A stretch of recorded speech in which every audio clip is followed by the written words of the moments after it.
The scent hit me first. Leather and gunpowder, cold steel and something ancient beneath it all.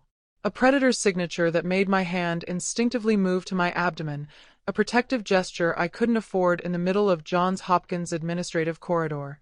Despite myself, I pressed closer to the supply cart beside me, willing my white coat to hide the subtle curve that 16 weeks had carved into my body as the executive delegation filed past in their $1,000 suits, their power strides claiming territory with every step. Rain hammered against the floor-to-ceiling windows, turning Baltimore into a drowning city. The storm had been building for 2 days now, same as the corporate merger that had every department head whispering in corners, same as the knot of terror that had seized my chest when the hospital-wide email announced that Pfaff Biosystems was acquiring Johns Hopkins and CEO Ralph Pfaff would be conducting integration assessments himself. "Never let them see you, Lena," my attending's voice echoed in my memory. The crisp edge of my resident badge suddenly felt sharp against my ribs. Inside that badge was my entire future: pediatric cardiology, research grants, a life built on precision and control. The world devours omegas who get noticed, especially ones carrying secrets that could destroy everything they've built. I'd followed that wisdom for 29 years. Through university, through medical school, through clawing my way into one of the most competitive residency programs in the country, I'd become a ghost. Suppressing my scent with pharmaceutical-grade blockers, burying my heat cycles under work schedules that would break most people, being brilliant without ever being seen. But today, my blockers were betraying me. The stress of the acquisition, the 36-hour shift I just finished in the NICU, the pregnancy hormones flooding my system and rewriting my chemistry from the inside out, all of it was demolishing my carefully constructed chemical fortress. My scent was no longer just Omega. It was Omega carrying life. It was Omega carrying his child. Dr. Meller. The voice carved through the hallway murmur like a scalpel through bone, deep, absolute, with a resonance that I felt low in my spine where instinct lived. I looked up, already knowing who I would see, already feeling the weight of his focus before our eyes met. Ralph Pfaff stood at the corridor's end, impossibly imposing in his black suit, his broad shoulders blocking out the gray light from the window behind him like an eclipse. His dark hair was pushed back from a face that could have been carved from marble, all hard edges and brutal authority. Strong jaw shadowed with stubble, aristocratic cheekbones, and eyes like molten silver. Cold, calculating, consuming.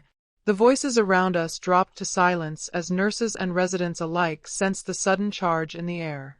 An alpha of his magnitude commanded attention without effort. But this was something else. Something primal and inevitable that pulsed between us as he strode toward me, his gaze never wavering, recognition blazing in those mercury eyes. I straightened my spine, clutching my tablet against my chest, a barrier that suddenly felt meaningless. "Mr. Pfaff," I managed, grateful my voice remained steady despite the tremor racing through my veins. "I wasn't aware we had a meeting scheduled." A smile ghosted across his mouth, predatory and possessive, not reaching his eyes. "We don't. Not officially." He emphasized the last word, a reminder that official channels meant nothing to a man who rewrote rules. "But I make it a point to assess every asset under my control." His gaze dropped, just for a heartbeat, to my abdomen. "Especially when they're carrying something that belongs to me." Heat flooded my face. He knew. Of course he knew. An alpha like him could probably sense Philip's existence from across the building, could smell the change in my chemistry, could feel the bond that one rain-soaked night had forged between us. "I've been reviewing your research," he continued, moving closer. Too close. Close enough that I could see the silver flecks in his gray eyes. Close enough that his scent enveloped me completely, making Philip flutter inside me as though even in the womb he recognized his father. Innovative cardiac interventions. 5 publications in the past year. You've saved children that every other surgeon declared unsavable. The unexpected acknowledgement threw me off balance. I just do what needs to be done. Modest. His eyes narrowed slightly, storm clouds gathering. Tell me, Dr. Meller, why are you hiding in a residency program when you could be leading your own research team at any institution in the world? The question burned, mostly because I'd tortured myself with it during every exhausted night. These babies need me. They don't have anyone else. Something shifted in his expression then, recognition, or perhaps judgment. His hand moved, and for a terrifying moment I thought he would touch my belly right there in front of everyone. Instead, he leaned in, his breath against my ear, his words for me alone. You're mine until death, Omega. And so is the child you're trying to hide from the world. The alpha who remembers everything. Conversations halt. Nurses freeze mid-step. Even the attending physicians instinctively create space as Ralph Pfaff moves toward Lena with the focused intensity of a predator who's found his prey after a long hunt. Lena straightens her spine, clutching her patient charts against her chest like a shield that suddenly feels tissue-thin. Her white coat, her credentials, her reputation, none of it matters when an alpha like him is looking at you like he can see straight through to your soul. Mr. Pfaff, she manages, grateful her voice doesn't shake despite the tremor in her hands. I wasn't aware we had a meeting scheduled. We don't. His smile is sharp, dangerous, not reaching those storm-gray eyes. Not officially. But I make it a point to personally evaluate every key asset in my acquisitions. He pauses, deliberate, especially the ones who disappeared 4 months ago without a trace. Her heart stops. He remembers. Of course he remembers. Alphas like Ralph Pfaff don't forget anything, especially not the Omega who shared his bed during an accidental heat, who let him claim her in ways that still make her body burn with memory and shame. It was supposed to be one night. A mistake. A moment when her blockers failed during a medical conference in Philadelphia, and she'd stumbled into the hotel bar at the wrong time. His presence, his attention, his mercy had been buying her a drink. His mistake had been letting her scent wrap around him like an addiction. What happened between them that rain-soaked night wasn't supposed to matter. Lena had disappeared before dawn, caught the first train back to Baltimore, tripled her blocker dosage, and buried herself in work. She'd thought she was safe. She'd thought she'd escaped. She hadn't counted on the baby. Or on Ralph Pfaff buying the entire hospital just to find her again. I've been reviewing your surgical records, Ralph continues, moving closer. Too close. Close enough that his scent wraps around her like a physical touch. Unprecedented survival rates in neonatal cardiac cases. Techniques other surgeons consider impossible. You're not just good, Dr. Meller. His eyes drop, just for a heartbeat, to where her hand rests protectively over her stomach. You're extraordinary. Lena escapes to the only place she feels safe, the neonatal intensive care unit, where tiny hearts fight for every beat and her skills matter more than her designation. The NICU is her sanctuary. Soft blue lighting, the rhythmic beep of monitors, the hushed efficiency of nurses who've learned to trust her instincts even when protocol says otherwise. Here, surrounded by the smallest warriors, she can breathe. Here, no one questions why she works 70-hour weeks. Here, no one notices when her hand drifts to her stomach between surgeries. Dr. Meller? Nurse Keiko approaches with a tablet, concern creasing her face. We have an emergency transport incoming. Newborn with hypoplastic left heart syndrome. 28 weeks gestation. Parents are requesting you specifically. Lena's blood goes cold. Hypoplastic left heart syndrome. The same rare congenital defect that showed up on her own ultrasound 3 weeks ago. The same condition slowly killing the baby growing inside her. Philip. Her son has the same failing heart as this incoming newborn. Prep or 3, Lena orders, her voice steady even as her world tilts. Full cardiac bypass team. I want every specialist on standby. As Keiko hurries away, Lena pulls up her own medical files on her personal tablet, the secret scans she's been running on herself in the dead of night, when the hospital is empty and no one questions why a cardiac surgeon is using the ultrasound equipment. The images are stark, undeniable. Philip's tiny heart has a malformation that kills 70% of omega-alpha hybrid pregnancies before term. The alpha genetics make the baby stronger, more aggressive, but the omega body struggles to sustain that level of development. If Lena doesn't find a surgical solution soon, she'll lose him. But experimenting on her own unborn child is medical suicide. Which means this incoming newborn isn't just a patient. It's her only chance to save her son. The OR doors swing open. The transport team rushes through with the struggling newborn, and Lena's hands are already reaching for her surgical gloves when she feels it. That scent again. Leather and gunpowder. Ralph Pfaff has followed her into the NICU. This area is restricted to authorized medical personnel only. Lena doesn't turn around, doesn't acknowledge the way her pulse spikes when Ralph enters her territory.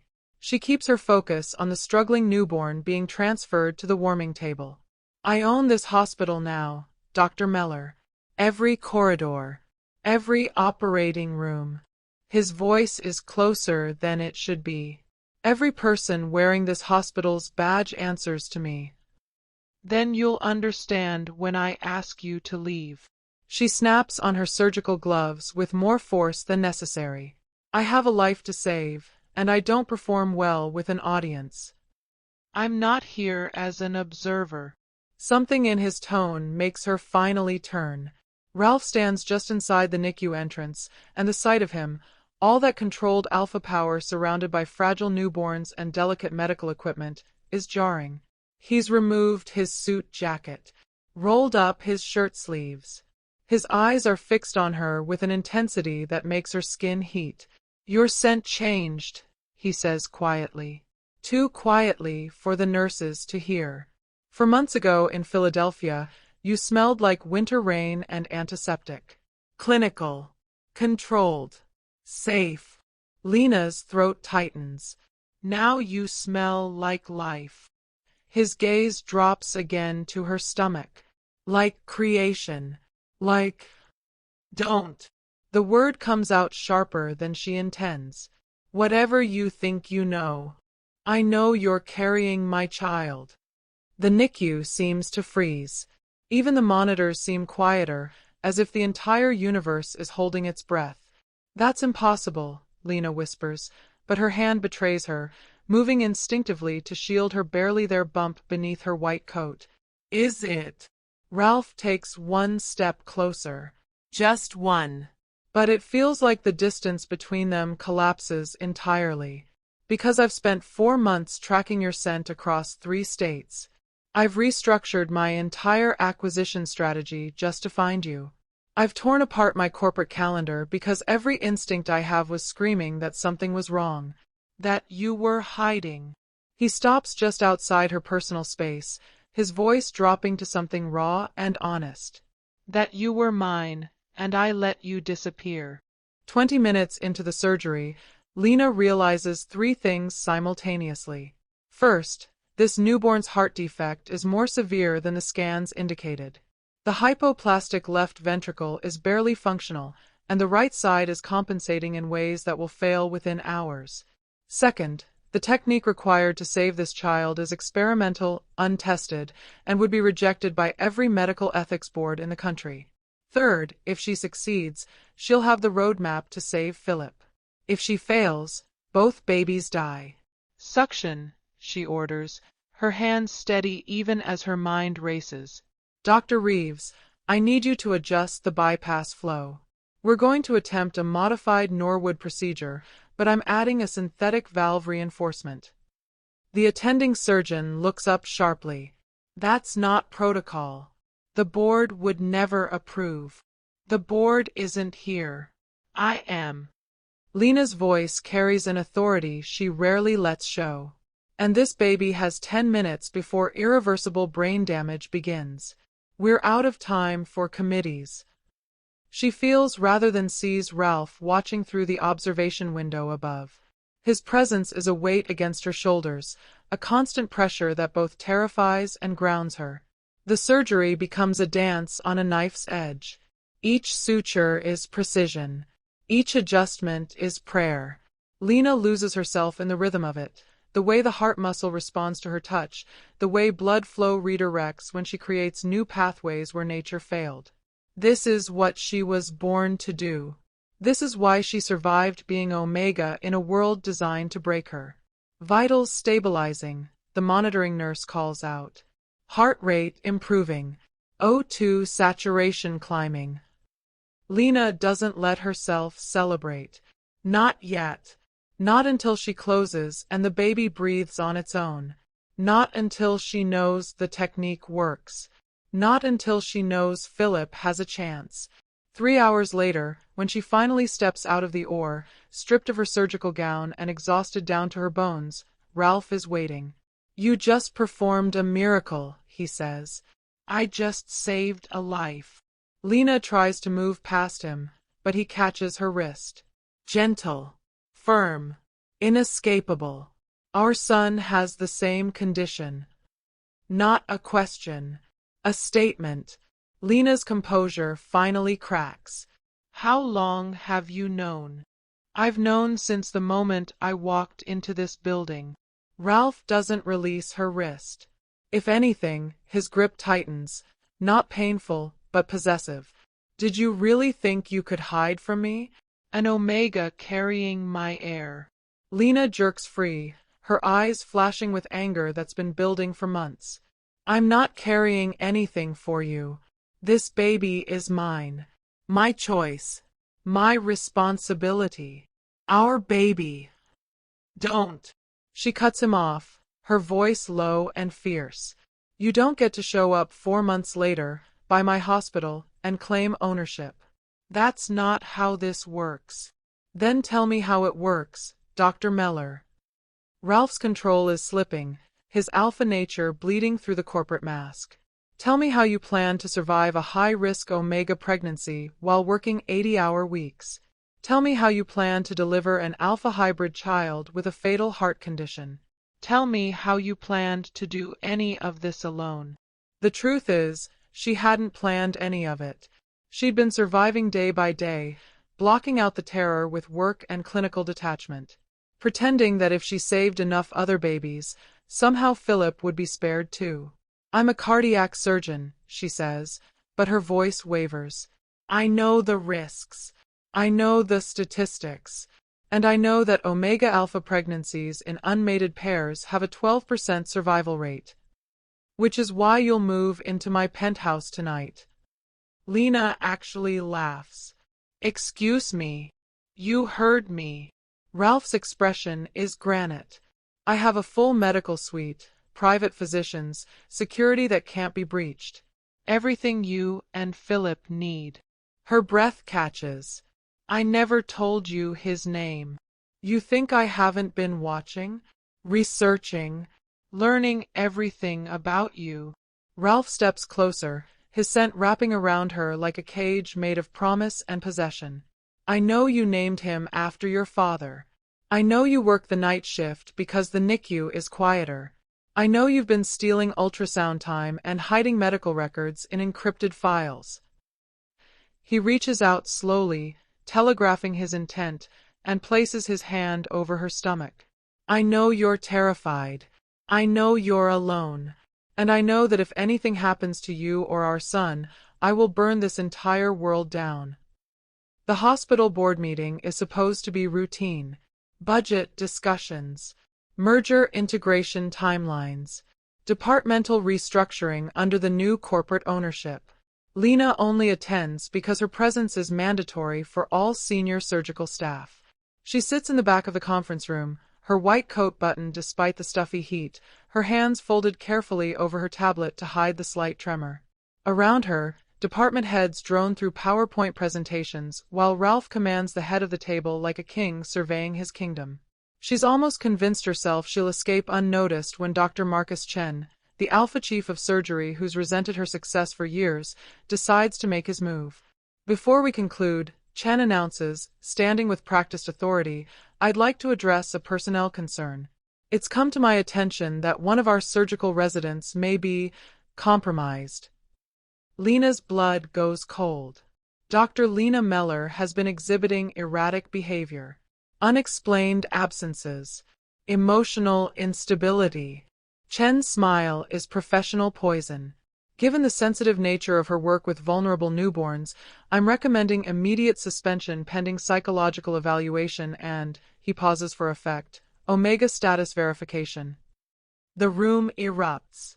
Some board members look shocked, others knowing, but all eyes turn to Lena, stripping away her carefully maintained facade with clinical precision.